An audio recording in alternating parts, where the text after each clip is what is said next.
Milé kolegyne, kolegovia, dovolte mi, aby som sa na záver 45. konferencie Slovenskej spoločnosti všeobecného praktického lekárstva poďakoval všetkým zúčastneným, ktorých bolo viac ako 900 lekárov a sestier, všetkým prednášajúcim, ktorí merali cestu aj zo zahraničia, z Čiech, z Poľska, aj zo Spojených arabských emirátov.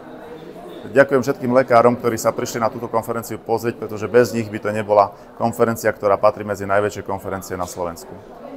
A ďakujem všetkým, že sme si mohli vymeniť odborné informácie o praxi našej. Mali sme stretnutia aj s kľúčovými partnermi, ako sú zdravotné poisťovne, sociálna poisťovňa.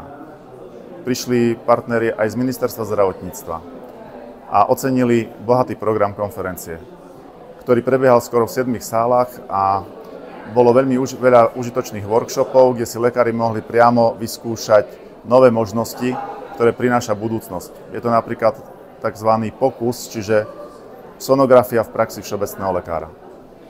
Ešte raz ďakujem a prajem všetkým zdravie a úspech v práci.